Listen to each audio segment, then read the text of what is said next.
In light of Halloween, special effects makeup.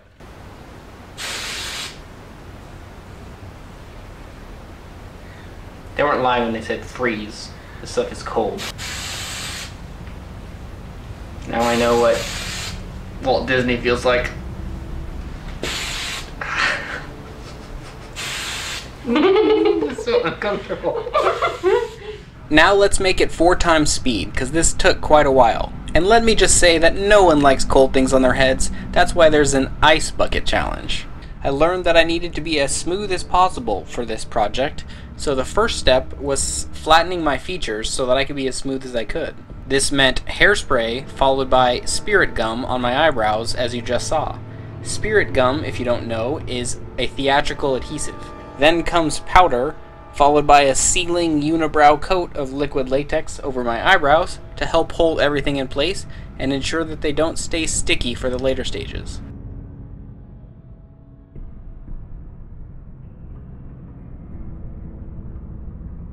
The next step in my transformation to Mr. Clean was a bald cap along with some more spirit gum to hold it in place, as well as give me a facelift.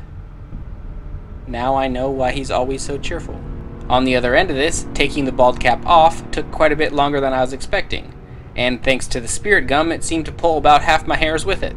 After the bald cap was nice and snug, we added a layer of liquid latex to help blend the border.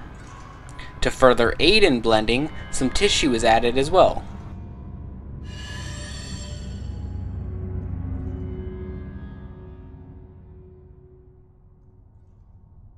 This was about the 1 hour mark for this project, and we haven't even started on the makeup part of it yet. The last step before coloring could begin was to apply castor oil over the bald cap and the latex to ensure that the makeup would apply properly. Now the makeup can finally be applied. The artist started with applying a cream colored coat all over my head for 2 specific reasons. First, to hide my hair under the bald cap better, and second, to give an even base color everywhere to make coloring and blending more consistent for later work. After this base coat was applied, I started having to be mindful of not touching my face, which only seems to be a problem when someone tells you you can't do it. Luckily, I was given a toothpick and was told that I could use that to scratch without ruining the makeup that was already applied. I now have a newfound level of respect for fashion models and people who play victims in horror movies.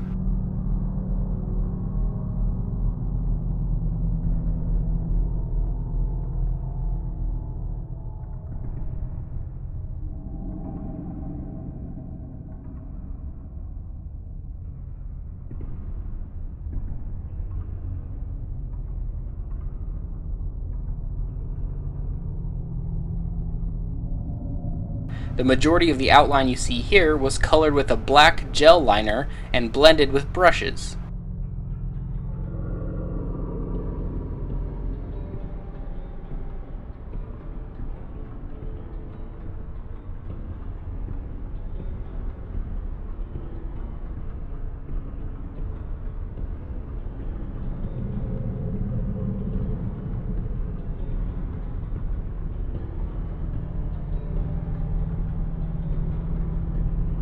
This marked the 2nd hour for this project, and where you can really start to witness the skill makeup artists have.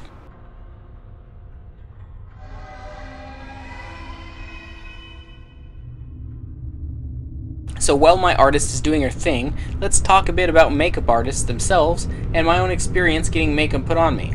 Makeup artists can be a fairly lucrative profession. They can make anywhere from $22,000 to over $100,000 a year.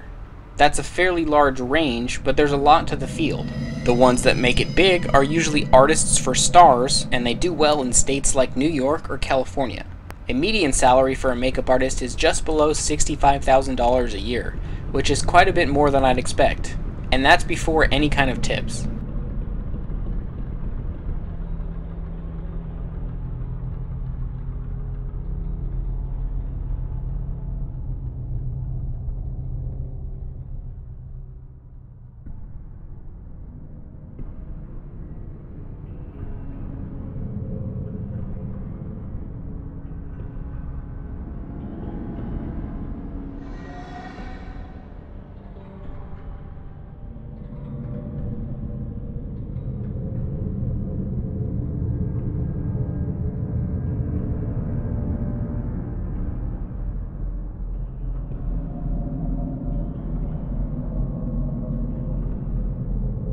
It was around this point that we took an hour-long break. The entire process, including breaks, was just about 5 hours long. Before we get to the end, don't forget to click like and subscribe if you are interested in special effects makeup, or maybe share it with someone else you know who might be interested. Also, don't forget that the contest I have, giving away $50, is still going on. All you need to do is comment on this video, or any of the posts on social media where I shared it. If you want any more details on that, you can check out the last video I did, listed below.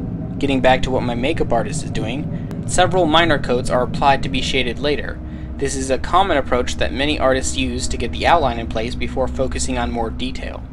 The white color you see comes from an eyeliner basically applied to my whole face, which is then blended to give me a more pale look. It kinda turned out a little smoky when it was blended with a darker color.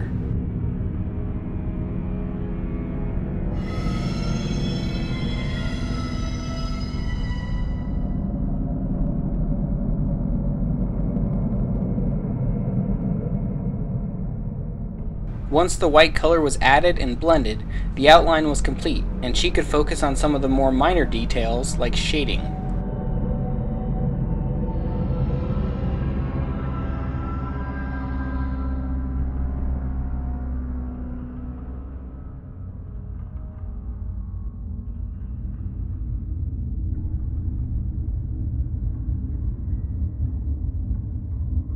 One of the last steps was removing what remained of my natural skin color.